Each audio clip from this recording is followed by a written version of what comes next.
up on this episode of DL Weekly, more magic comes to Genie Plus. Indiana Jones gets scheduled for some TLC, celebrating Hispanic and Latin American culture.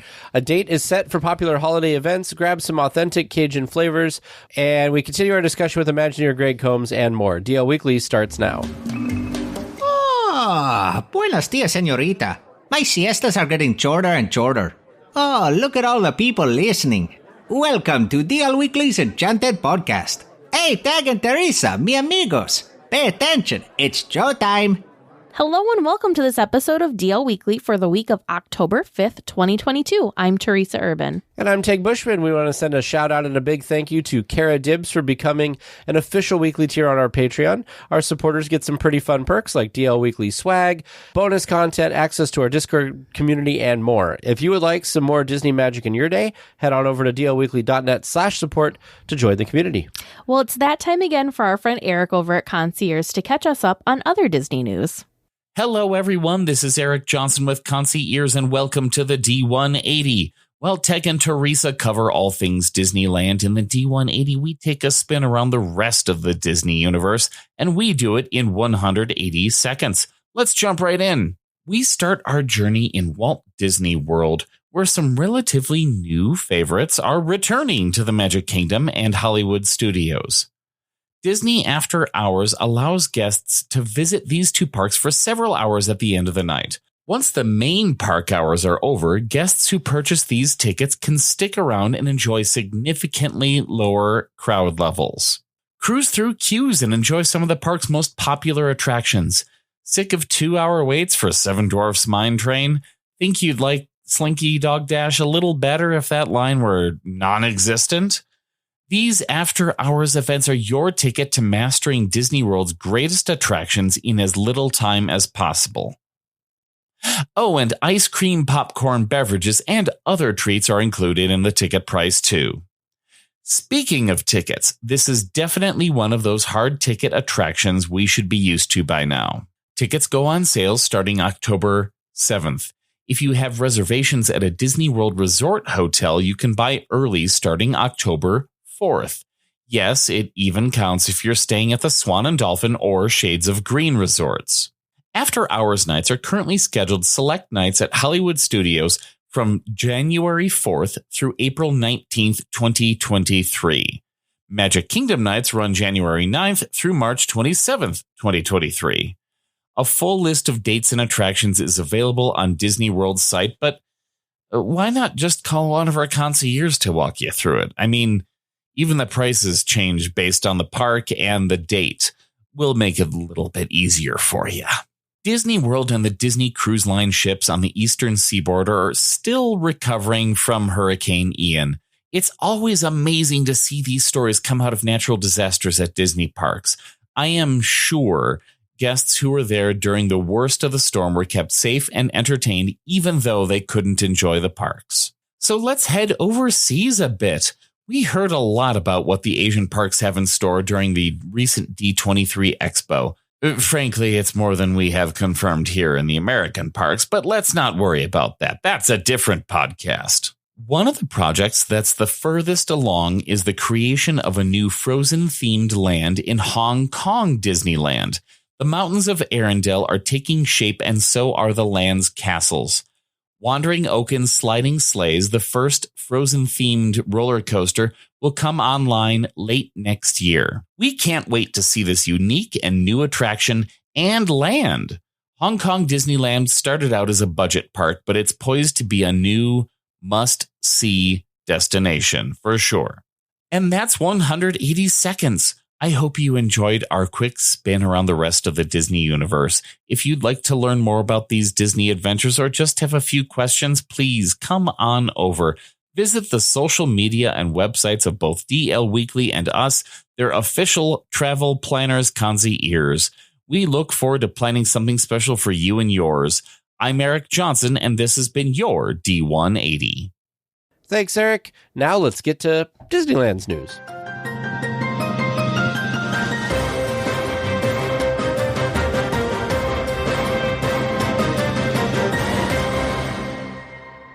Disney Disney is putting more of its magic on your phones to capture some magical moments. Guests who buy Genie Plus will now have access to special augmented reality or AR lenses. You'll find food, characters, and other looks like snorkeling with Nemo. After buying Genie Plus, guests can find these lenses in their Disneyland app under More. Some are tied to specific locations in the resort, and some aren't available to guests who are under 18. But access to some of these lenses can carry on at home 45 days after using Genie Plus in the park. Well, that's kind of neat that you can do some stuff at home like you could in the park. Lenses. This is interesting because these are almost like those magical moments that you get with PhotoPass people, but you do it for your phone, right? Kind of. I have my biggest gripe with this. Okay, we'll start positive first. I think this is fun. Sure. And, why not, right? But I don't like that it's behind a paywall. I wish that maybe this was something that just anybody would be able to access, because to me, this isn't a big enough benefit to justify purchasing Genie Plus. Does that make sense?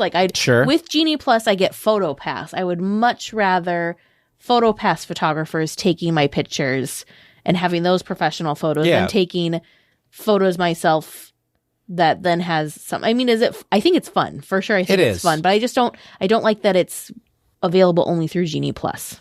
Yeah, adding it to Genie Plus, do you think that this is because they're trying to give more carrots to people to come and purchase the Genie Plus service, or what? They must. I don't know.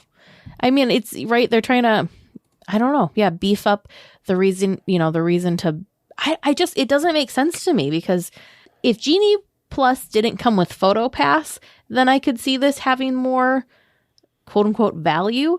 But since Genie Plus has PhotoPass, I just don't know. I don't know. It's something fun to do, but I just don't see the value.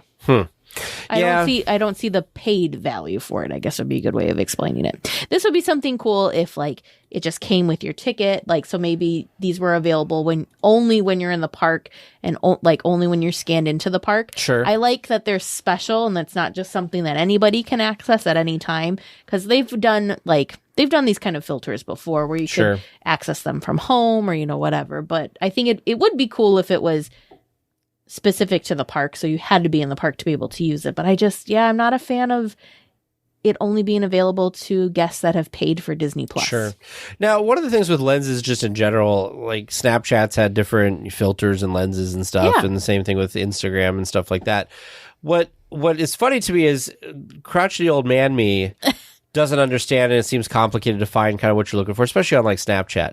However, I will say once I figure out how to go somewhere and find it, I find myself laughing and just enjoying the ridiculousness of the system. So it is kind of funny to me. I think they're definitely catering to a certain demographic of people. I do think that the weirdest part is, like you said, the fact that they're housing it under Genie Plus is the weirdest part to me. Mm-hmm. Otherwise, it's kind of cool. I wish that they just had this as part of your ticket and just on the phone. But it'll be interesting. I'm curious if this will always live and be linked to Genie Plus, or if, maybe they're just starting this way, and if it will eventually just be part of something that anybody is able to access that just comes with admission to the parks or something. But One other thing I will add to this too is I wish they would stop cramming more stuff into the Disneyland app and fix stuff that's already in the Disneyland app. Like, for instance, one thing that I'm still waiting for them to bring is when I make a reservation on our annual pass or our Magic Key, it'd be nice to do that in the app instead of it bumping me to the website. Yeah. Can't they add that and not worry about this type of stuff? But this is the flashier stuff. This is the stuff that people are going to get excited about, and it helps make it a better value, I guess, for Genie Plus. Some much-needed love is coming to our favorite adventuring archaeologist. Indiana Jones is going down for refurbishment on November 14th. We're not sure how long or how much is being done, but we're hoping to see more consistency out of things like the boulder and, of course, the snake that hasn't worked forever. Yeah, there's quite a few things that unfortunately have not been working top-notch 100% for a while. And I just feel bad because poor Indy, right? It's such a great attraction. Yes. But because it's such a great and popular attraction, I think it's harder for Disney to justify putting it down for an extended period of time so that it gets the TLC that it so desperately needs and deserves. So, just things like the interactive queue is been very hit or miss for quite a while. Yep. But then there's even also other show elements that I was reading about that some of these show elements haven't worked for a long, long while. And one of the big ones is, and I was actually trying to think back, I don't know if I have a memory of experiencing this, but when you first go in, so right, you get in your Jeeps, your transport vehicles. Yep.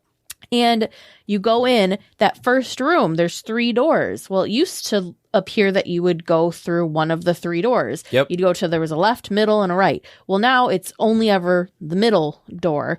And it was this really cool effect that they made it appear. Of course, you wouldn't actually go into 3 different rooms. They just made it, they made it look and feel and appear as though you did. I don't know if I can honestly say I have a memory of experiencing that.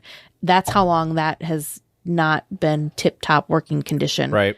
So there's some big things. There's also some little things. The one that I just can't get over is the snake.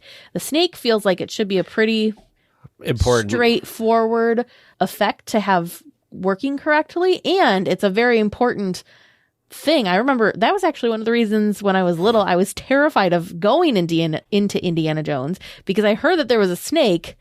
And snakes are not my thing. So you and Indiana Jones are one with this one. Yes. So I have a distinct memory, my first visit to Disneyland, of sitting first attraction of the entire trip, and little Teresa sat outside because she heard that there was a snake in Indiana Jones, and I refused to go on. So I have a very distinct memory. I have a really weird connection to the snake.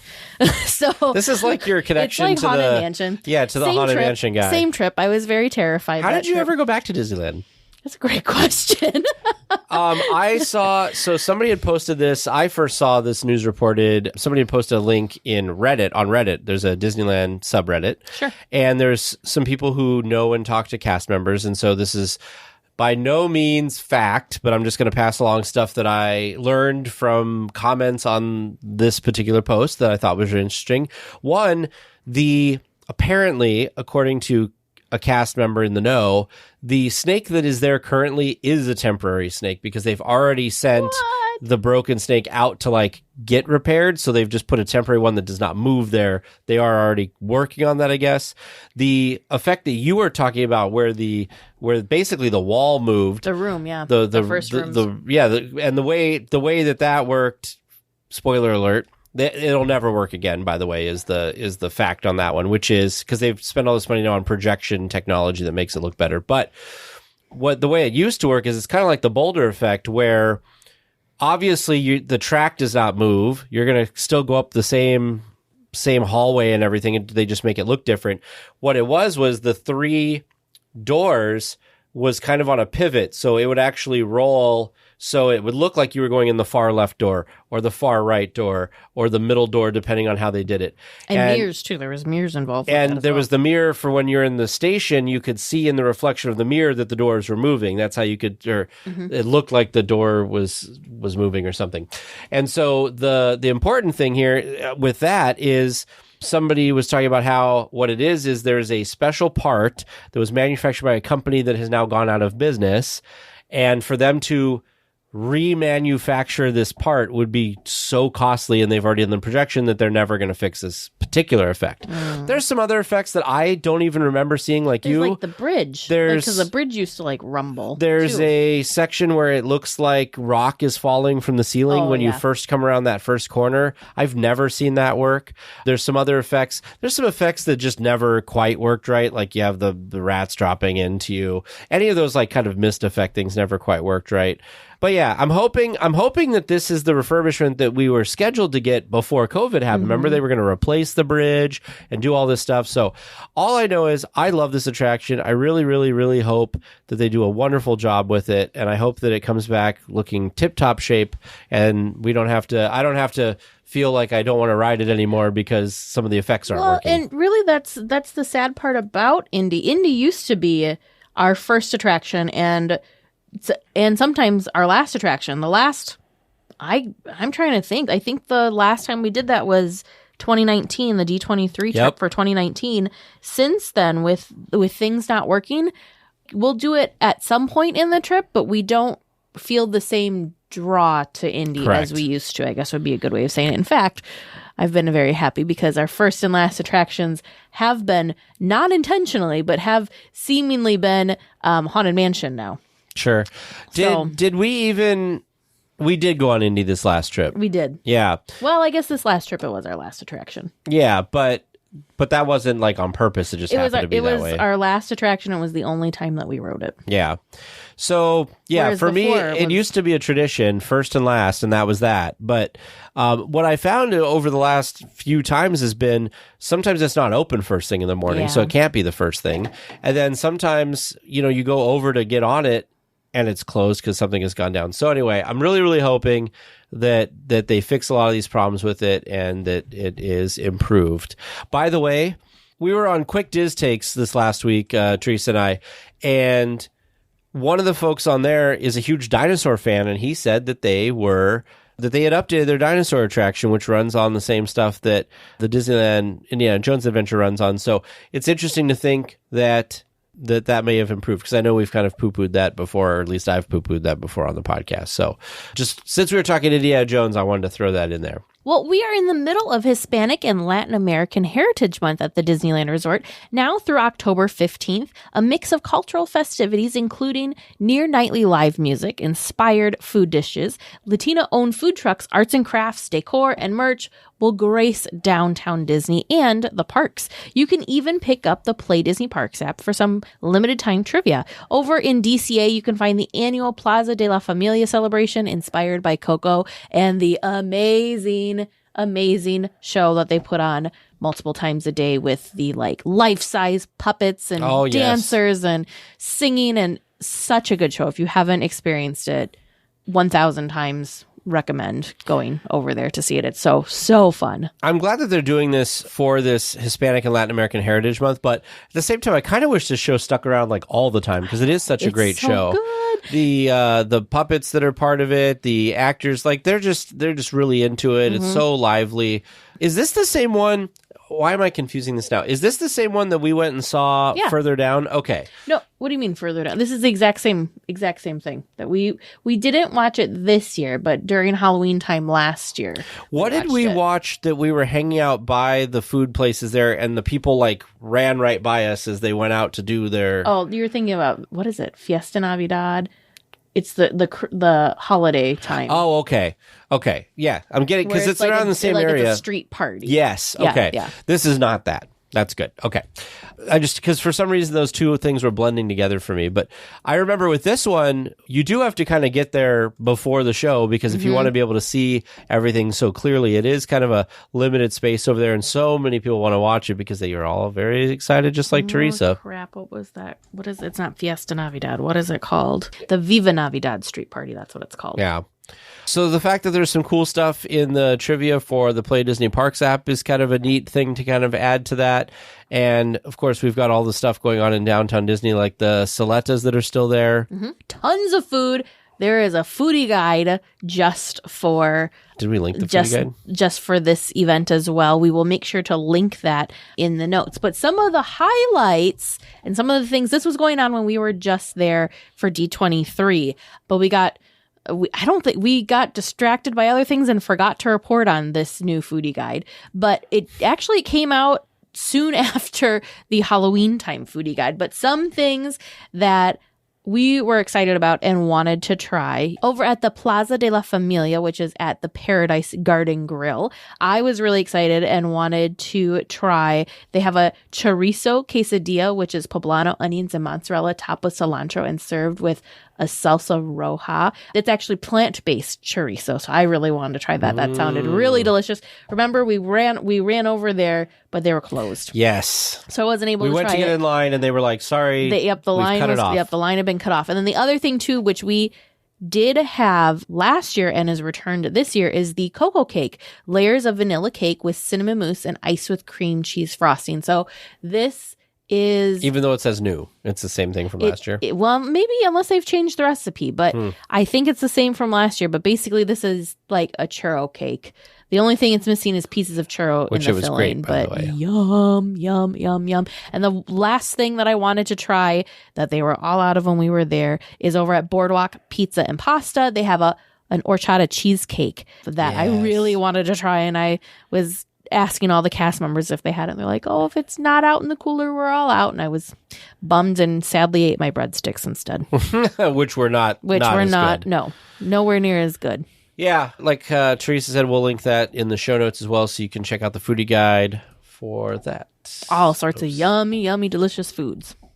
I mean, we always talk about and the foods. The other thing that's we'll make sure to link to is they have listed, there's all sorts of music and entertainment happening in downtown Disney related to this celebration as well. So there's just something about downtown Disney and having the live music there. It's just the energy, the feeling. It's just awesome. And I am very excited that when they do the redo of downtown Disney, I was just going to say Far that. Side, I'm so excited that they're going to have it looks to be a bigger stage and bigger area to kind of view and experience and be able to hang out. Well, a nice spot that you can sit like on a grassy area. That's going to be great because right now it's all concrete. That too. The popular Candlelight Processional makes its return in 2 months. Mark your calendars for December 3rd and 4th if you want to see the carolers, live music, and surprise narrator. We'll see who they bring in to follow up actor Sterling K. Brown.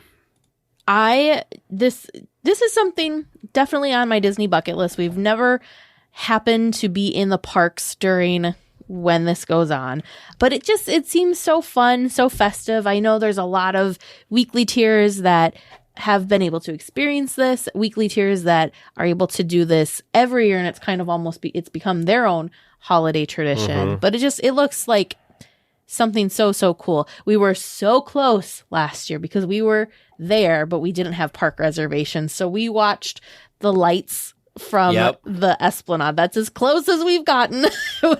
It was not nearly as we got grand. To see the back of the trumpeters up on top of the Main Street Station and everything. Yeah, I would like to see this. It's just such a spectacle, and it's something that's only done for a couple nights.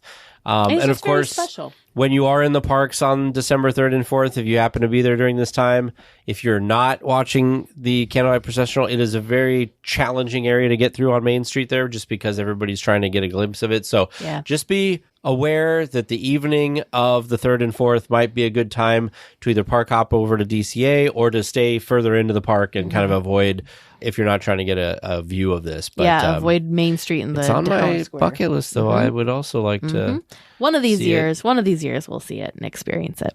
Yeah, but there'd be so much planning involved because you got to make sure you get there and get a good seat. And I just don't even know how we would do it. We'd do it. We would Disney magic. That's Disney how we do magic, as always.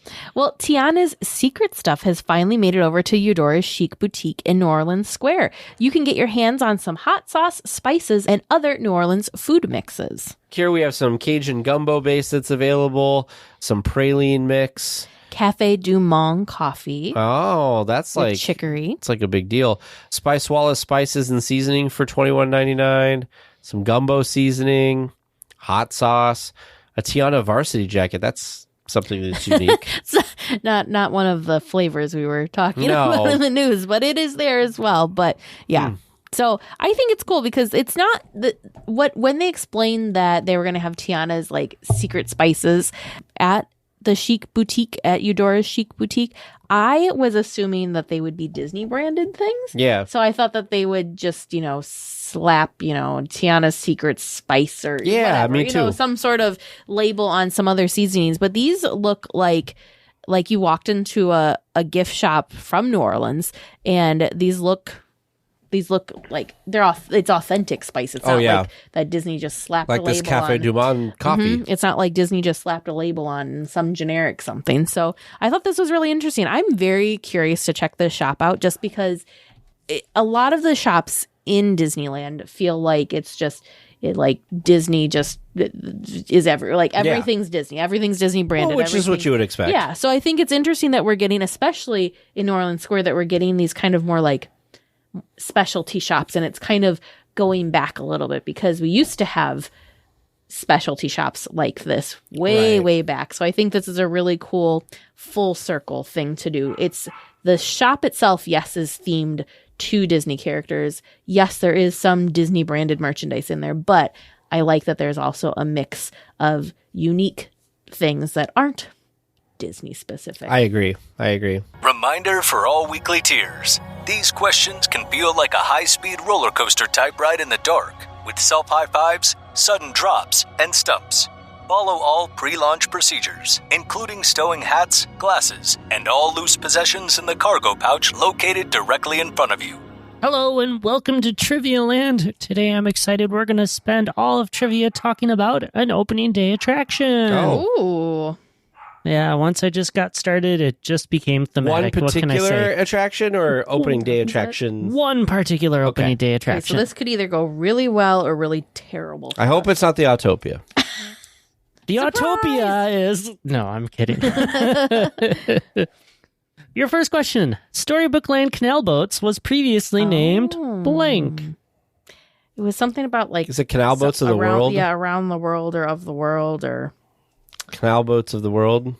I think it was Canal Boats around the world or of the world, something like that. How specific, like, would either of those answers work, or do you want me to pick one? I'll be lenient enough. Okay. Okay, we'll go... I'm around the I think world. it's of the world. Canal think it's Boats... around Canal Boats around / Canal Boats of. yeah. Our second question. Why would someone rush to be first in line for this attraction? Oh, because they've got the logbook, the captain's log. I want to do that so bad. That's another Disney bucket list thing. Problem is we have to get there early and we have to book it back there. So you get to, they get to sign the captain's log. Do you get like a pin or a button or anything, or is it just signing the captain's log? I've only heard of it being signing the book.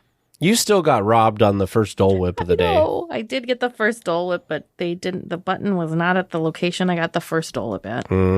In my heart, I know I got the first Dole Whip. That's true. I agree with you. You just didn't get the fancy of the thing. tropical hideaway. Now, did you ever get I'm just totally taking us off track here, but did you get through actual means, get a Citizen of Disneyland button? Okay. Because I know some people can just, like, I just grabbed one from somebody that had one, but you actually earned it. Yeah, I earned mine with trivia questions is how I earned it. Oh, it's fitting. Of course you did. Our third question this week, maybe testing your Mandela effect knowledge. True or false? No.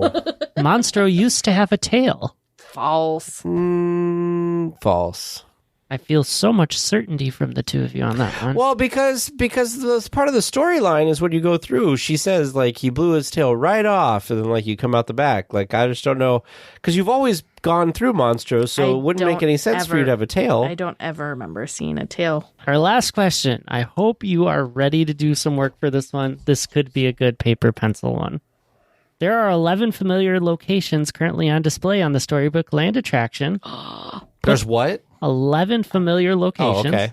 Put them in order of when their first movie or short debuted. Order. I'll give you a hint. It starts with the Three Little Pigs as a Silly Symphony short. Wait. The other Put 10, in order of the year? the year their movie or short debuted. Oh, my goodness. Oh, boy. So not the way you go through it in the attraction? Not the way you go through it. Okay, so you got the Three Little Pigs. Hang on. I will give you the rest of them in order. Do you want to write down what we think is the 11 things, and then we'll put them in order? That's what I was going to say. Is okay, so there's... I was going to give you those, but if you want to give it to down. us. Oh, I thought the question was both, and it was a bonus to get them in order. No. I just want you to put these in order. Okay, so give it to us. So you have the Village of Arendelle and Elsa's Ice Palace from Frozen. So that's towards the end. You have the Manicured London Park from Peter Pan. That's in the 60s. The Alpine Village from Pinocchio.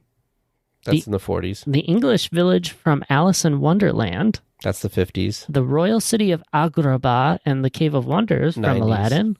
Prince Eric's Palace and King Triton's Underwater Castle from The Little 89. Mermaid. The Cottage of the Dwarfs from Snow White and the Seven Dwarfs. That's 39. I can't even stop. Hang on. Mermaid. Okay. What'd you say? Snow White? Let's see. So we did The Cottage of the Dwarfs from Snow White and the Seven Dwarfs. 39, I think. The French Countryside Village and the Mountaintop Castle from Cinderella. Oh, goodness. That's a hard... Hang on. Let's just write them all down, and then we'll figure out yours. Stop with your years nonsense. Well, because it's popping out of my head, so... The Giant's Patchwork Quilt from Lullaby Land, another Silly Symphony short. And Toad Hall Toad. from The Adventures of Ichabod and Mr. Toad. When did Ichabod and Mr. Toad? Oldest first?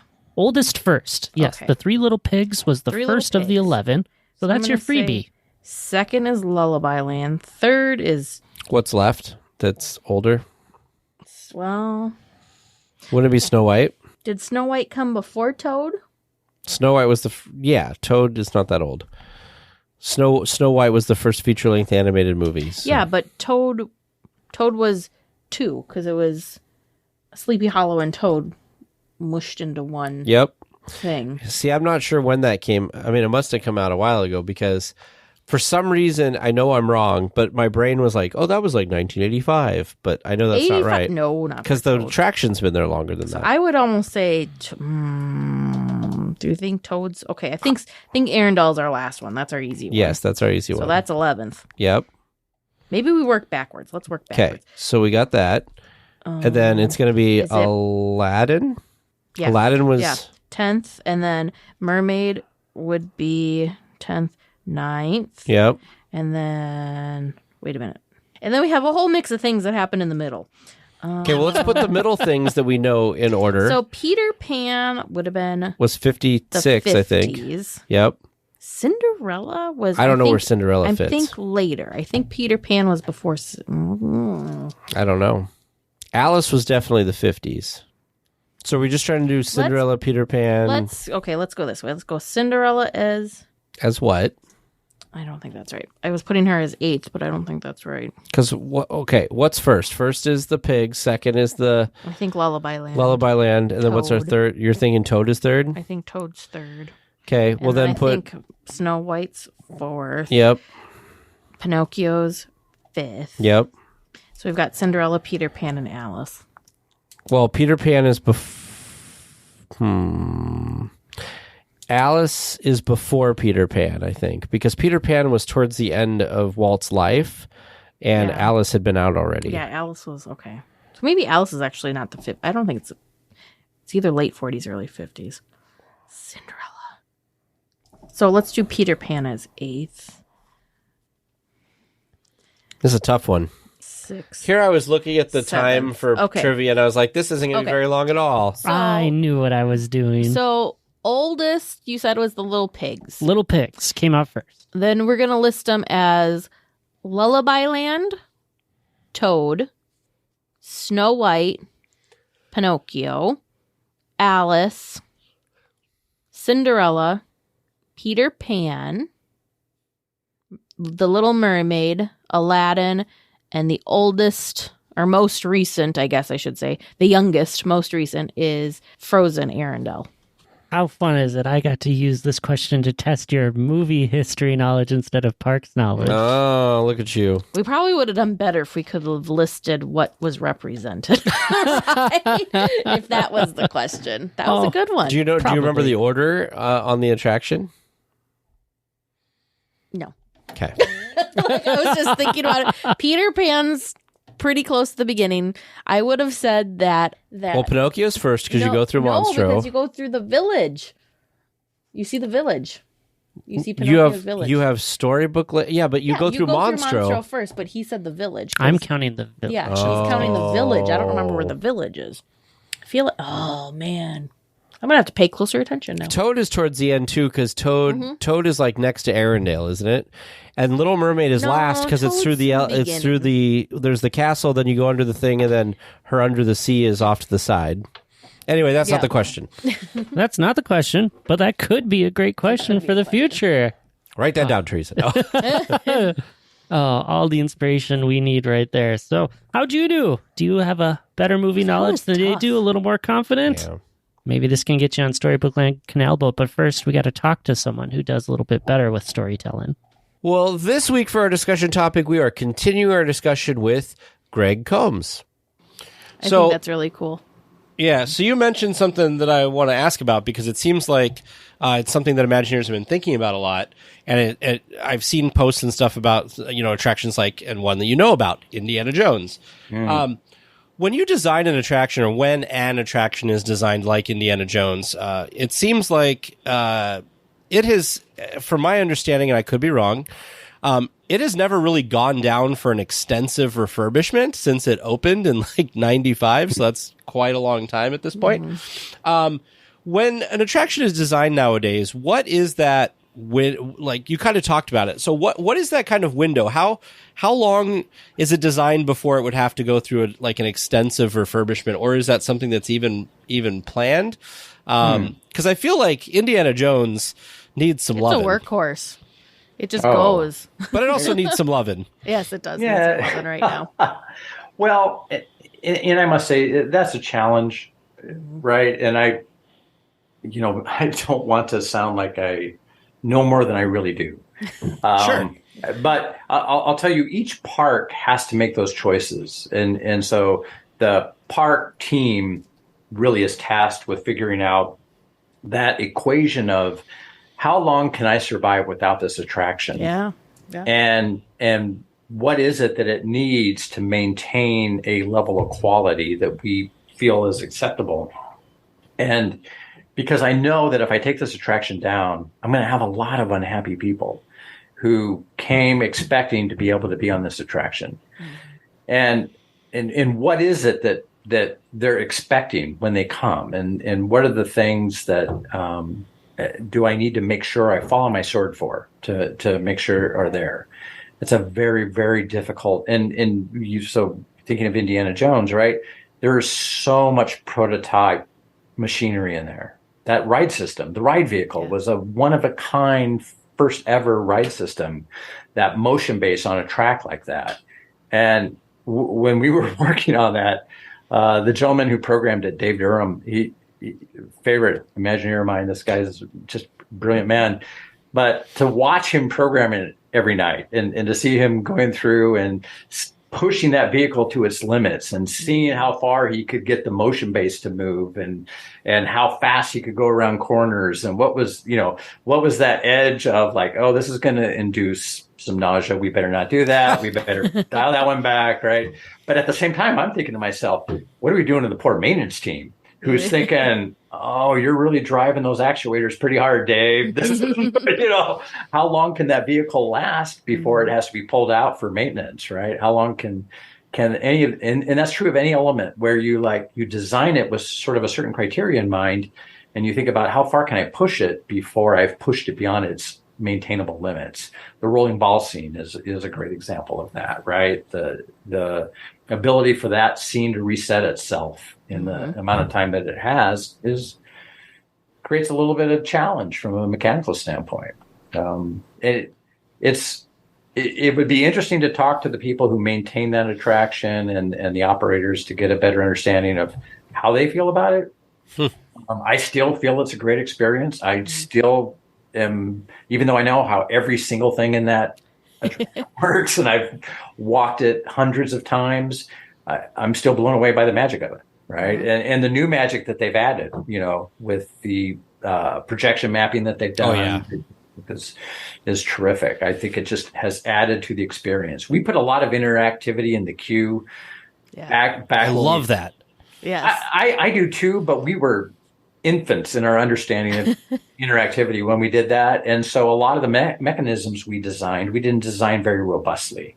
And so we didn't understand duty cycle as well as we do today. We didn't understand potential failure points as well as we do today. And so some of that stuff like the spike room or the well, were designed to operate more frequently than they really do.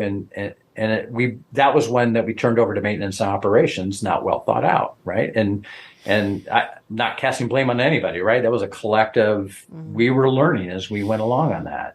It's still a great experience. It's still a fantastic queue. It's probably the best queue anywhere. I feel like it's amazing. And on that, you kind of touched and talked about this earlier, but talk to us about immersive queues and being. I mean, you were involved in two of the first that I can think of, because was Roger Rabbit the first fully immersive queue?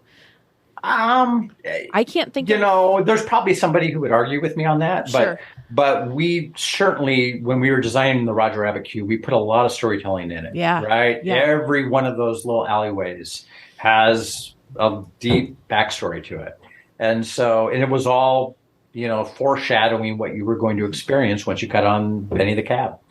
Now, as I think back, I mean, queues like Splash Mountain are really well done cues, but I think they are creating more of an atmosphere, an ambience, and they're certainly telling a story, but the story isn't as maybe focused on foreshadowing events that are coming as it is just putting you in the world and making you part of that environment that you're entering into. It's just crazy. And I have a love-hate relationship with immersive cues because I love them so much that I just want to spend too much time in them because there's just so many layers to go through. That was always the debate, right? Yeah. And when we started doing that, it was pre-Fast Pass. So there was no Fast Pass in those days, right? So it was, how do we keep people entertained while they're standing in line? And so we thought, well, let's make the cues more interesting. Let's put more story into the cues. Let's give them something to look at while they're standing there, so that it doesn't feel like such a burden to be standing here.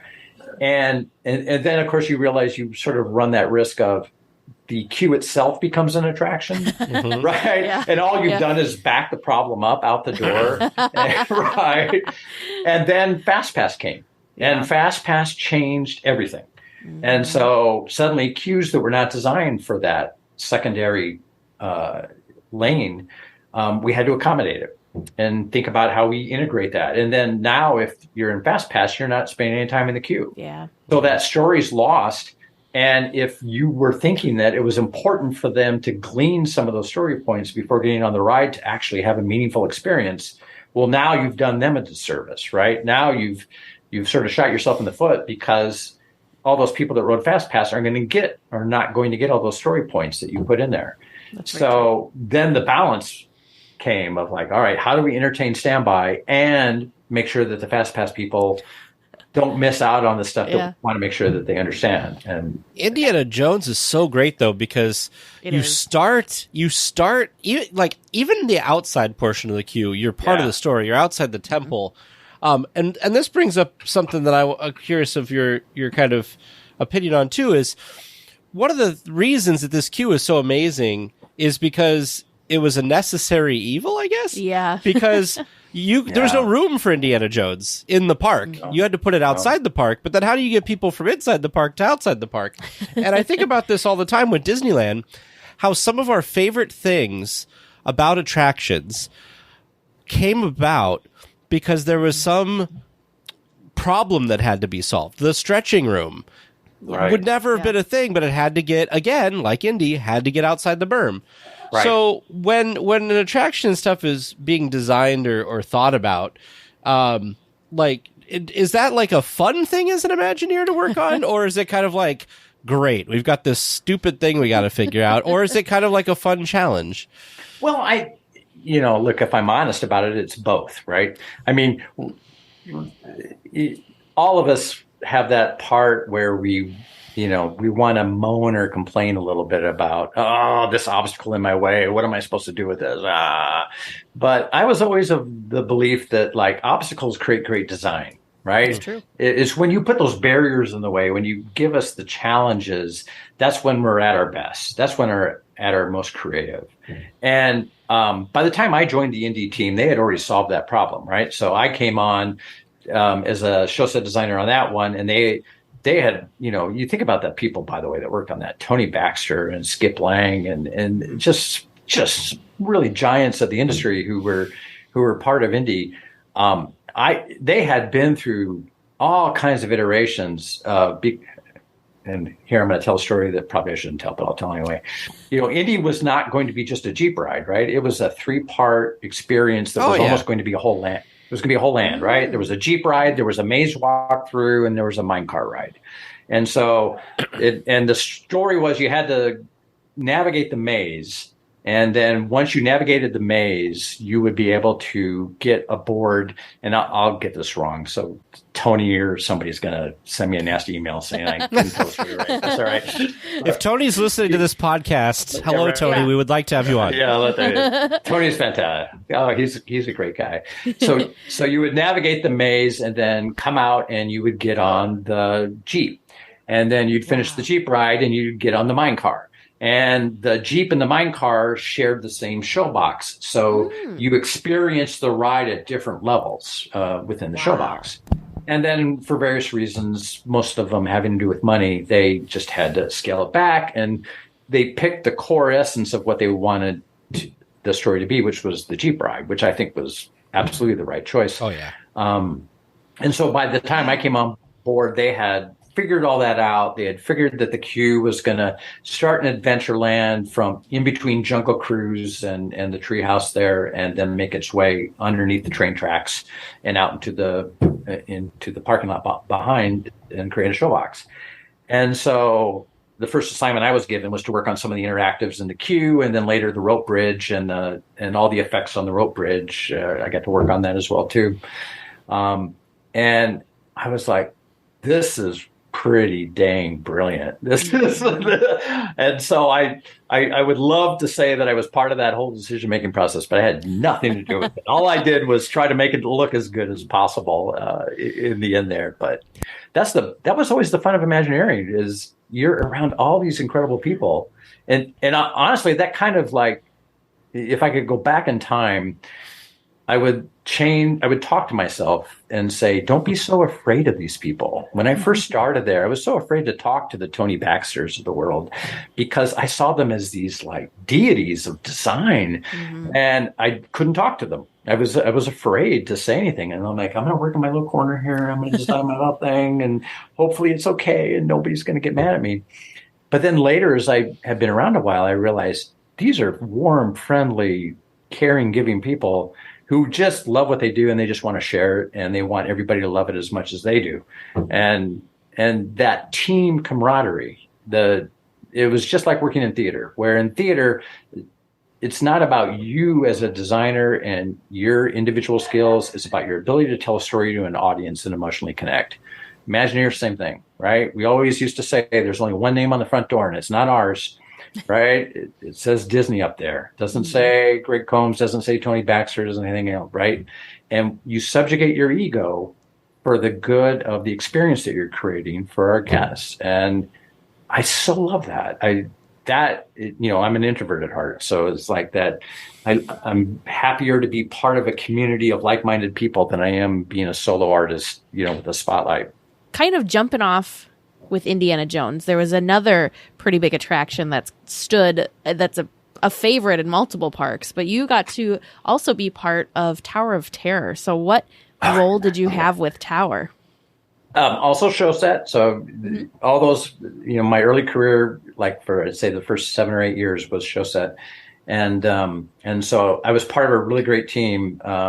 That's the first time I worked with a good friend of mine, Dan Ju. Dan is now the creative executive in charge of Tokyo, and he and I were partners together for a number of years. Still a really close friend of mine, and he and his family we see them quite often.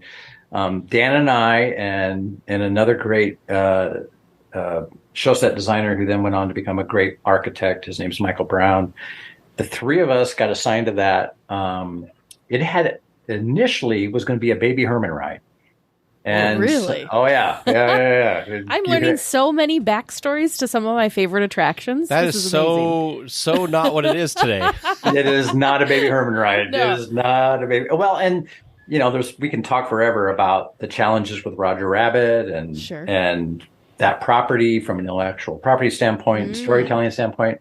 At that time, though, the company was very invested in seeing what the future of that property might have to carry on into other avenues of theme parks, merchandise, whatever, right? And for various reasons, the Baby Herman ride fizzled out and didn't go anywhere. Meantime, there was this team that was like taking that same ride system and thinking about how could we adapt it to another type of story. And so, again, I wasn't part of the early team that had worked with the Rod Serling estate and Rod's widow to develop and get permission to develop a Twilight Zone themed attraction. And so they had this idea for a drop ride, which you got to think about this for a second, right? So they had approached Otis Elevator to help us with the ride system because we didn't know how we were going to do the ride system at that time. And poor Otis Elevator, they're looking at us going, you know, all the things you want us to do with this ride. These are all the things that we've tried to engineer out of elevators. Right? We try to not make elevators drop like that. We try to not make elevators go faster than gravity, right? I mean, that's just, guys are nuts. And so they had this really incredible idea and just needed to flush out the storytelling from beginning to end, putting it in this hotel that was haunted. There was this whole backstory of what had happened on this fateful night and that we were all going to experience it. And so myself with Dan and Michael and a team, you know, a big team of people, got to start figuring out how to flush it all out and how to create. Most of what I worked on was the boiler room right before you get into the right vehicle, and then the hallway scene that has the Pepper's Ghost effect, which one of my favorites. I just think that scene's brilliant. That plays out. It's a simple scene. It works beautifully. And then the scene I love to hate, which is the fifth dimension. So the fifth dimension is the scene where you've come up in your elevator cab, the cab or the elevator doors open, and your vehicle leaves the elevator shaft. Yep. Which to me is just this amazing, mind-blowing experience, right? Like, because we all know what an elevator does, but we don't ever expect for the elevator to suddenly go sideways, right? Yep. And so the doors open, you leave the elevator, and now you're meandering down this passageway, and you eventually enter into another elevator shaft, and then you complete your journey, right? Now, you people are probably not the right ones to ask this question. I would love to get some guests who have just been on the ride for the very first time and know nothing about the ride and ask them, what did they just see in that scene? What did you just see when you went from one elevator shaft to the other? All I remember is this weird googly eye thing off to the side, which I was... Now, I'm sorry. I hope maybe this is where you're going with this. Yeah, go ahead. My first experience with Tower of Terror was the California version, which there's a lot of things I really liked about the California version. Sure. So I rode the Disney World version, you know, after dozens of times on the California version. And I was very excited for this fifth dimension because everybody said it was so amazing. Yeah. And I remember just going, it seems like the fifth dimension is where they, like, their budget ran out. And they're putting some of these weird, like, carnival funhouse kind of feeling things in here. This isn't at all what I expected this to be like. And then the rest of the attraction was fine. You had the overhype, like high expectation, and then you get there, I guess. like, oh. See, my first memory of it was just the confusion of, why am I moving forward? Like, then that like gave me that sense of, is that like, am I going to be safe when we start going all over the place? Because I know this wasn't secured, you know, like that kind of thought process was mine. I just remembered a lot of blue, a lot of blue and kind of like mirror and like lights. I don't remember the details of it. All right. So let me tell you the story now. Let me tell you what you were we missed. What you were. No, you didn't miss it. We failed to deliver. Right. This is us. Okay. Right. So because honestly, this is the challenge of designing in a theme park. Yeah. It's that 14 seconds you get to tell a story. And how do you tell that story so it's clear so that everybody understands it? So the idea was the Twilight Zone, the original show from, 50s into, I think, the early 60s, played a lot with the science fiction genre, where you could change time and space and weird things would happen, right? So we expected that the audience would already sort of be attuned that if we call this Twilight Zone Tower of Terror, that's kind of what you should expect. The idea was, as the shaft of the elevator opened, we were warping space and time, and you were going into this fifth dimension. And what you're supposed to see when the doors open, but I don't think anybody notices, is that the elevator shaft has bent sideways. Oh. And now you're in a sideways elevator shaft. And if you look closely at the walls and some of the cues and the theming, when you first come out of the shaft, you might notice that, but you wouldn't notice it unless I had told you to look for it. And then the idea is the walls go from solid to dissolving to this infinite void that is the fifth dimension. And the elements that you see there are taken from the original TV series opening credit roll. And so in the opening credits of Twilight Zone, there was a big eye that appeared. There was E equals MC squared floating in a star field. There were these icons that if you were a fan of Twilight Zone and you knew that series, you would see those elements and go, oh, I'm in the Twilight Zone now. I've just passed through to the Twilight Zone. And the other idea was that in the eye itself, you would see yourself. Because when you were in the hallway, we took a picture of you. That's the place where we take your first picture. Now, we take another picture of you when you do the drop, right? But we were going to take a picture of you in the hallway, and then we were going to put that picture in the eyeball so that as you come down the fifth dimension, you see yourself in the eye. And then, of course, you're like, wow, what am I doing in the eye of this thing over here? And then you go into the other shaft and you go up and down and you leave having a great time. So we put all this effort into it. And I can tell you that was a tremendous amount of mock-ups and meetings and special effects tests and all kinds of things to try to make that work. And that's why it's the scene I love to hate, because I love that you leave the elevator shaft and I love that kind of experience, but I know we fell short. I know we didn't deliver on the intent of the story that we were trying to tell there. And frankly, that's why when they replicated the attraction in California and Paris and also in Tokyo, nobody was willing to fall on their sword over that, right? Nobody wanted to say, well, we got to have both elevator shafts. We got to have the fifth dimension. Everybody's like, I never understood that scene anyway. But one of the things that I missed the most from the California and Paris version was I loved the effect that you've been on the California and Paris. Oh yeah, I'm sure many times. Yeah, many times. I love when you back up from the door and it turns into the star field. Like I loved that effect. Yeah. And when it became Guardians. Yeah. And it, like I love Rocket, but I loved that Starfield more.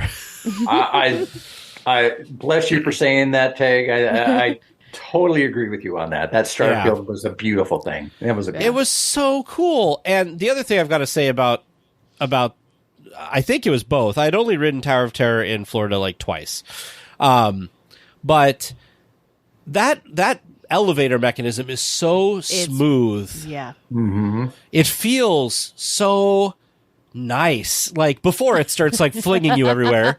Right. And again, you kind of lose that with Guardians because it's more, I mean, there's a little bit of bounce, which is kind of fun in the, but you don't, the thing I liked a lot with the original thing was it would take you up to that first, show scene and then it would take you to the next. It was like, it felt like an elevator, but really smooth. I think it's neat that it's the same thing that they were able to reprogram. We have such a different feeling now. Definitely. Absolutely. I'll tell you, look, I'm an old guy and I'm a sentimentalist for some of these things. And so when they did the Guardians overlay of the California version, even though I considered, and I'll get hate mail on this one too, I consider the California version inferior, right? The Florida Tower is the only true tower, blah, blah, blah, right? Sure. I'm out. There it is. But when I heard they were doing Guardians, I'm like, oh, that's terrible. I can't believe they're doing that. If I were, a season pass holder, I'd protest or something. I don't know what, right? And so when I went to ride it after they had completed it and went to experience it, I went, oh, this is actually pretty good. I actually really like what they did here. Yeah, go ahead, Drew. I was going to say, I feel like we had the same exact thing. We were very, very hesitant, very, very upset about it. Right. And then the first time I wrote it, I was like, okay, like you can't. And then everyone's like, well, compare it between the two. I'm like, you can't. It's the same thing, but it's not at all. It's so different. And then Tag had a very, very interesting first time. What happened, Tag? So I told you earlier about like Splash Mountain or any of those attractions that like you try to look really, tough. Right. So we had an exchange student that was able to go with us, and it was our first or second day or something in the park, and it ended up being his favorite attraction in the end. But I was used to the original where the doors close and it gingerly takes you up to the first show scene. Yeah. Well, for those people who have been on Guardians, they know that is not what happens. The door closes and they launch you. Yep. So I'm sitting there and I'm telling our exchange student, I'm like, oh yeah, this could be so cool. You just wait for it. Like, just chill. I'm sitting there all chill. The thing launches and I grab, I'm not in my normal corner seat. So I've got. Now he needs to be in the corner because of the launch. Yeah. I'm pretty sure I grabbed our exchange student's leg and I grabbed the strange man's leg next to me because I couldn't find my hand grip, and I was like, okay, we're going there. That's fantastic. You're our best audience, Tig. That's fantastic. Yeah, great. He was caught so off guard, and even after I was like, so what'd you think? He's like, I don't know. He was just so shaken by. I was like, I don't think I'm going to go on that one again. Thinking he knew exactly what was going to happen and having it completely flipped on its head. So, but then Teresa's husband, he gets on this thing, and he puts his arms up, and he goes back and forth with the music, and dancing the whole time. Like, I wouldn't even be surprised if he made his belt looser or whatever, when they're checking his belt so he can get some more airtime. He doesn't care. I'm the guy who's like, I'm trying to get that corner seat so I can keep my right arm firmly grabbed onto the thing while I put my left arm up for the photo. That's great. That's fantastic. Let's see. We got totally off. Yeah, where were we? So you're the first person that I think we've talked to that has a lot of overseas park experience with things. And even though we're a Disneyland podcast, I would like to kind of talk about a little bit about those overseas things. One is, because you worked on Tokyo Disney Sea, you can probably speak to this, hopefully, of the thing that I always bring up to people is the U.S. parks are always budget conscious, I guess is the way to do it. Where I feel like Tokyo and the Oriental Land Company is, here's a blank check, Imagineering. Make something nice. Oh, you're going to go there, are you, Tag? Okay. Well, all right. People say Disney Sea is the best Disney park anywhere in the world. And they're right. They're correct about that. Yeah, they're correct. And it seems to me like the people who run Tokyo spend lots of money to build attractions. They don't get cheapy versions of things. Well, all right. Are you going to tell me I'm wrong? No, I'm back. Well, yes, I'm going to tell you you're wrong, but I'm going to tell you you're wrong in a very polite way. And so, and you're probably not wrong, but there is definitely a difference of opinion, I think, and it's very difficult. I say this with love and respect for all my fellow Imagineers and people that have worked in all the different parks. In every location, every geographic location has its own issues, right? Its own challenges, its own benefits. And Tokyo is very unique because it's the one park we don't own. Yeah. In any respect, right? Oriental Land Company is the owner operator of that park. We have a wonderful agreement and relationship with them. And by the way, it's just my favorite place in the world. I've lived there 5 years. I have done the majority of my career was really spent working in some degree or another in Tokyo. And I remember while we were working on Tokyo Disney Sea, Disney's California Adventure was being designed at the same time. And we would pass each other in the hallways, right? And we would, now we were in one building and they were in another building.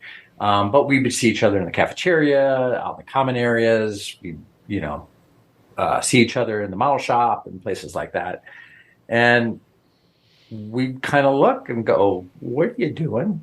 And they would look at us with kind of longing and think, gosh, I'd love to work on that. That would be fun. Now, look, no disrespect, but what DCA has become to me, I think is tremendous. And what the people who worked on DCA when it first opened, what they did was exactly what the company asked them to do. And they delivered it. Now, there were some things that maybe they were asked to do that in hindsight we said, well, yeah, that probably wasn't the right way to approach that. But at that moment in time, there was some belief that it was the right thing to do. Hindsight's 2020, right? We get to look back on these things and criticize them, but in the moment when you're in the middle of it, it's very difficult to know for sure. These are my friends. These are people that I love and admire who've all worked on these things, and they're highly talented, smart people. Oriental Land Company, OLC, look, we had budgets, we had schedules, we were held feet to the fire on every aspect of that. Now, what is very difficult for us to understand at WDI is we did not, OLC does not work with an open book with us. They do not show us how much they're spending on the things that they manage, the facility aspects of it, the local general contractors, engineering firms, all of that stuff. We give them the design of what we want, and they then go negotiate and figure out how to get that done. How much they spend on that, I don't know. I can't tell you. I can tell you the efforts that we went through to produce the show elements, the things we refer, when we work with Oriental Land Company, the things that we provide, we refer to as DFI, Disney Furnished Items. So the DFI that we would be responsible for was akin to the same equivalent things in any other Disney park. We did shows in the very same way DCA did shows, or the way Florida did shows, or Paris did shows. I think OLC had a patience for design process and continues, I think, to this day, though. There's my friend Dan, who I mentioned earlier, who continues to lead the Tokyo portfolio. If he were on this call with us, he'd probably say, the patience is starting to wear out. But, nothing stays the same forever. But there were people, what had happened with OLC is they sent a number of people to the U.S. to be trained prior to the opening of Tokyo Disneyland. And during that time, they saw firsthand and learned how Disney designed and operated and maintained theme parks. And they took those learnings with them back to Japan, and they figured out how to improve upon it, how to make it better, how to really put in a process. And the thing that they do that I think is better than anybody else is they hold us accountable to our process. They don't let us cut corners. They say, you're going to go through these phases of design. We are going to make decisions at each of these phases. You're going to come out of each of these phases of design with certain deliverables. And if you don't, they don't let you go forward. They make you stop. And they say, no, do your job, WDI. Get it done right. Where when it's our money, when it's Disney money and we're spending it, we say, oh, we maybe didn't get everything done this phase of design. That's okay. We'll catch up next phase, right? Well, because we're Disney, we got it. We know we're going to be okay. We have a confidence in ourselves that we know what we've done this enough times. We've got it. So we sometimes fall victim of our belief that we know more than we really do. OLC doesn't have to trust us. Right? They can stop us and say, no, you didn't do what you said you were going to do. And I need you to do, because I'm paying you. This is my money that I'm giving you. I expect you to do what you say. And to me, that's the simplest way to boil it down, is OLC holds us accountable for what we say we're going to do. The other thing I think that's interesting, and you kind of brought it up too, is just look at DCA and Tokyo being done at the same time and how differently those two projects kind of came. I think the Oriental Land Company and Tokyo Disney Sea came from a lot more excitement, whereas maybe DCA was just a little bit, not fear, but it was just a little bit more safe feeling. They weren't quite willing to go out on a limb, I feel like they did for Tokyo Disney Sea. And, and they thought that was the right choice. And it worked for some time, but then it didn't. And then they've just built on it. And I think what's really neat is seeing the progression of DCA, what it was on opening day to what it is now. It's like, you could almost say it's two different parks. And I think it's cool that they didn't just say, nope, this is what it is and we're sticking with it. And they, learn from the past and pushed forward. I mean, look at Radiator Springs. I think you're right, Teresa, but I'm going to disagree with you just on a minor, or maybe, I don't know, you tell me if it's minor. I don't think at DCA they were playing it safe. I think at DCA they took a big risk. They chose at DCA, look, the company always is trying to reinvent itself and say, how can we do this better? But also, how can we get more bang for the buck? How can we do this faster? You were talking earlier, why can't we get things to market faster? Why does it take so long to design an attraction? DCA set out to try to break the mold of how we do theme parks, of how we design. They took risks. They tried things. And sometimes when you take risks, they don't always work out. But the company was willing to let them do that and fail and succeed at the same time. Let's be clear. DCA, I think today is seen as a success. You said the company was willing to look at that and look at the things that didn't work as well as we wanted to and say, all right, let's put some money into this and let's fix it. And that's what I love about it, right? Is that the company said, okay, we told you to take a risk. You did. We're not happy with all the risks. Let's go back and fix some of this stuff. OLC, now TDS is kind of an interesting one, right? In some ways, they took a big risk because they let us produce a park there that, quite honestly, was a park that we as Americans wanted. It was a park that when we designed and built that park, we all said, this is the park we would go to in a heartbeat. This is the one that we wish we could make in California or Florida and take our families to. We didn't actually think that much about what the Japanese audience would think about it. Oh, sure.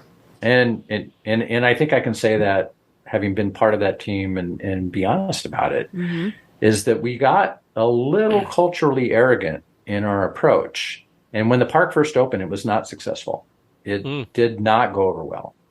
Because we had raised our audience over there on Tokyo Disneyland. Now you think about this, right? That audience over there did not grow up with Walt in their living rooms on television. They did not grow up with The Wonderful World of Disney, with the movies as part of their rite of passage as a child. They were certainly aware of the movies, but movie going is a very different experience in Japan than it is in the US. It is not the same cultural impact as it is here. And so we thought, well, just because it's Disney, as long as we tell great stories that are true to what we believe a Disney experience should be, well, the Japanese audience will naturally love it. What we created was a very real park, though. It was real places, even though they were maybe based on fiction like Mysterious Island, the atmosphere of Mysterious Island has a very real feel to it. The entrance is not Main Street USA, it's the Portofino, it's Italy, it's the Mediterranean.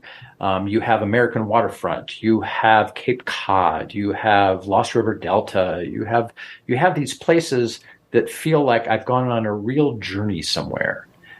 And our Japanese audience went, yeah, but where's Mickey and Minnie? Where's Donald and Pluto? Where's Chip and Dale? Where's Donald and Daisy? And we said, oh, no, they're over in Disneyland. Right. And they're like, great, we'll go to Disneyland and we're going to be over there. We'll see you later, right? Wow, And so for like the next 5 years, because I want to be honest and not just criticize DCA for having to be fixed after opening. We had to fix TDS too. We had to fix it because we missed the mark, and we created some things that we're very proud of. But at the same time, we have to be thinking about our guests and what do our guests expect. And so we had to start. We weren't going to character slap, onto attractions, but what we had to do was give those experiences to our audience there that made them understand, yes, this is Disney. You are in a Disney park. And so that everything from the live entertainment to the attractions we modified or changed over time, like Sinbad, what was a famous one that we had to change, all had to have a different approach to them, to reflect and be respectful of who we were telling our stories to. And that was something that I think then, from that point forward, we started to become much more aware of when we went to Hong Kong, when we went to Shanghai, and went back to Paris. We started to become much more understanding of who are we telling our stories to, and even domestically. It's a fair criticism to say domestically we hadn't done a good job of understanding our audience, and we did a lot of soul searching to figure out how we could do that better. I was going to say, it seems like Disney has had this a few times, because wasn't that the complaint with Epcot too, was there was no Disney characters, so people were upset, and then DCA in the beginning didn't have Disney characters, and people were like, well, where's the Disney characters? And then so it just seems like people come to Disney to see Disney, and a lot of times those are the characters, which, Teresa, you had a point. I have a question that leads into this, but I want to make sure you get your chance to make your point too. I was just going to say thank you for sharing that, Greg, because I think both Tag and I, as well as probably a lot of our listeners, we just look at Tokyo Disney Sea as this kind of like you were saying, like this perfect park and just this, the crown jewel and whatever. So that was very eye-opening to hear, the reality of it, because it's this dream for us. So I think that was really, really interesting to hear that, no, it actually wasn't the be-all, end-all when we opened, and it had its bumps in the road just like DCA did, because I think a lot of, especially of those of us that love Disneyland, kind of think about the first few years of DCA and we're like, what happened? So it's interesting to hear that wasn't just the a one-time thing, and it happened to us, but it happens other places too, especially places that, like I said, we kind of have put on this pedestal in our mind. Right. And look, we're all guilty of doing it, right? I still will be the first one to trumpet TDS as the best park that we've ever done. Yeah. And I continue to believe that. Now, I say that also knowing when Paris was designed, I think Paris was the most beautiful design I've ever seen. To this so day, beautiful. Main Street, Paris, the castle, the pirates in Paris, Big Thunder in Paris. These were gorgeous attractions. I mean, it just designed with love and passion. And I was in awe of that team. And I was just this young kid who was just learning what Imagineering was. I didn't even know what I was doing on that job. So I don't claim any credit for any of that. But I appreciated what I saw was design skills at its highest level. It really was. And, the challenges there have been well documented, and I'm sure well understood by you and your listeners, but it's still, I have a soft spot in my heart for Paris because of that. And I think Tokyo Disney Sea has some of that same level of passion and care to the design and the storytelling and the placemaking. Everybody who worked on that was just so committed. We all knew it was something special when we worked on it. We weren't naive about it. And in many ways, because DCA got all the attention, because DCA was just down the 5 freeway. And so everybody would go down there, and corporate would go down there, and everybody would look at it, and they got all the attention. And we on Tokyo Disney Sea felt a little neglected. We were like, hey, does anybody care about what we're doing? And in many ways, we also felt like, boy, I hope they don't find out what we're doing, because they're going to make us stop and they're not going to want us to do this. But,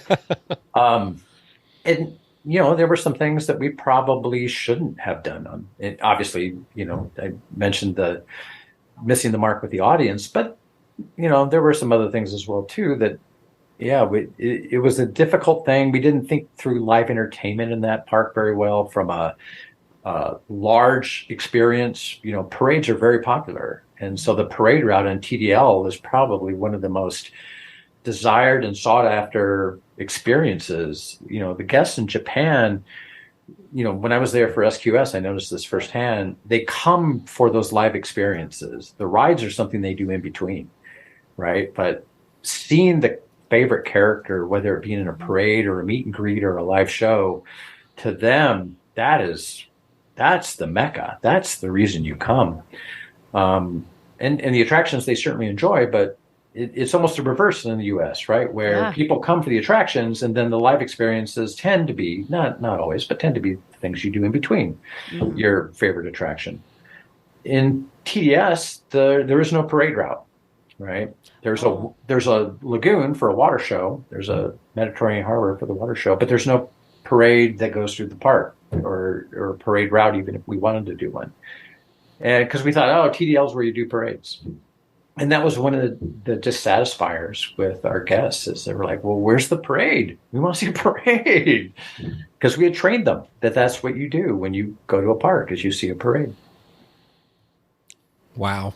Victim of your own success, almost with that. Like, you were so successful with that, and then you're like, oh, I guess we have to do that again. Okay. Yes. Yeah.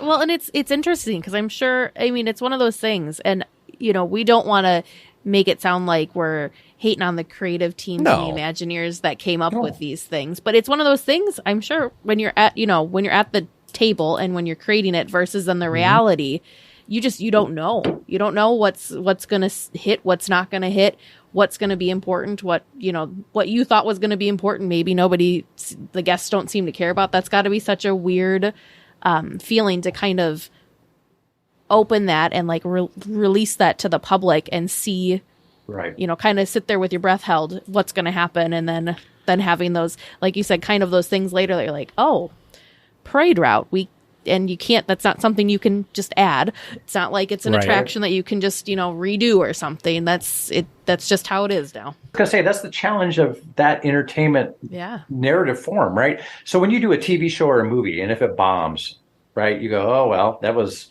a lot of money, and I'm really upset about that. But then it's out of the consciousness. It's out of the public mind almost as quickly as it came in. When you misstep on a theme park, it's there to remind you for a long time, right? You get to stare it in the face every day. You get to think about it every time you're walking through the park. You're like, oh, why did we do that? Why didn't we make a different choice there?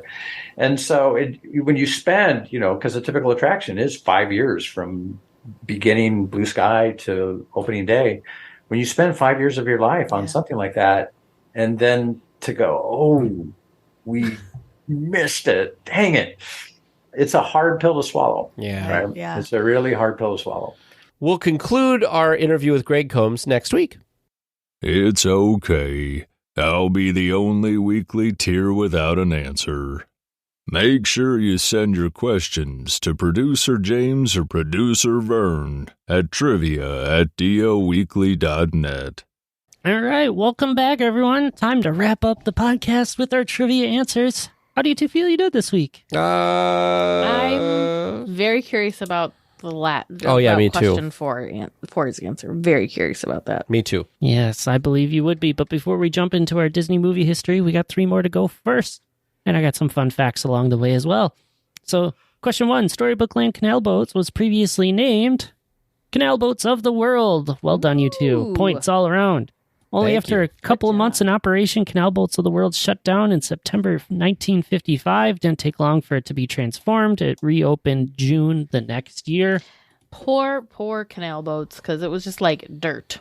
Yep. Weeds. It was a muddy mess. With fancy names on them. Yeah, fancy names next to the weeds to make it look better than it was. Poor canal boats.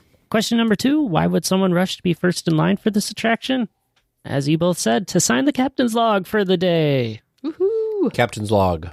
Stardate 4838.7. Yes. We're at Disneyland. Something like that, yeah.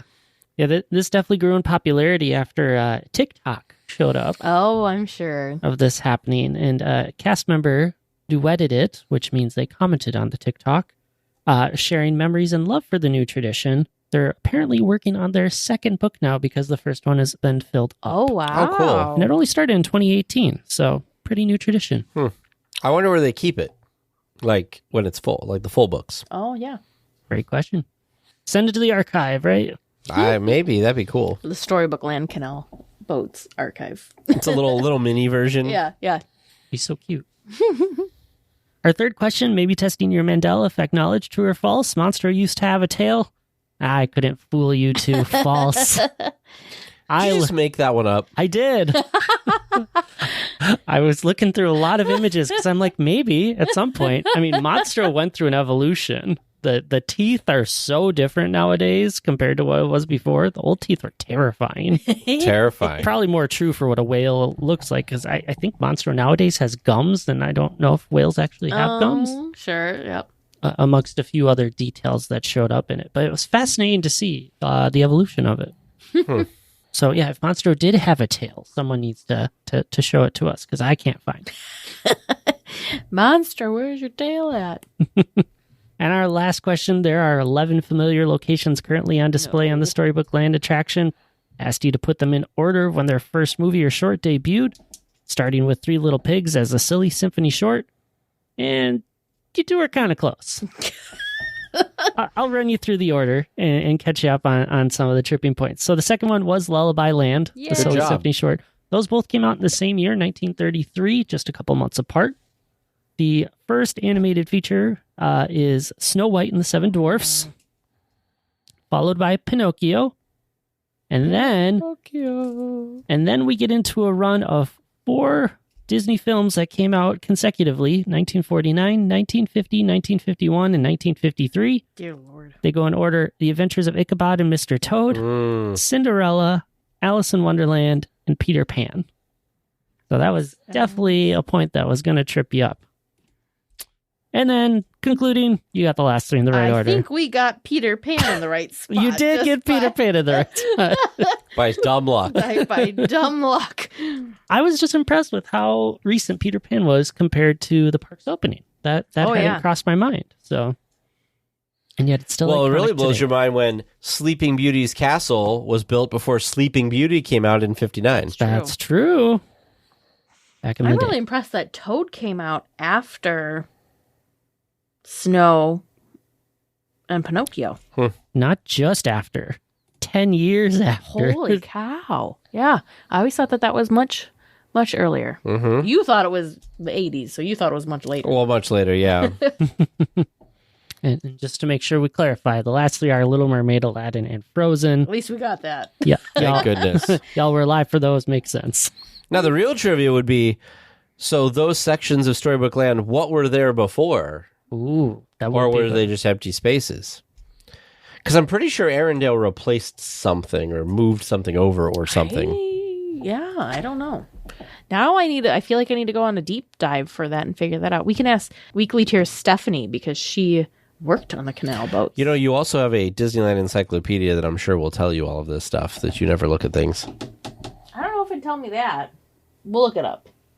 All right. The thing that I did find adorable as I was reading about this is the doors and the windows on the buildings of the miniatures actually do open and close. Aww. Because, you got to change the light bulbs somehow. Oh, clever. I thought they just picked the whole thing up and... Yeah, you'd think, nope, the door's open and closed. Hopefully they use LED lights so they don't have to change them as much anymore. Ooh, that would be smart. So, Weekly Tiers, did you enjoy our journey along the canals through the stories of Storybook Land? I had a good time. Seems like the host did too. What do you think we should look at next? Send us your trivia questions or ideas. Our email, me and Vern, trivia@dlweekly.net.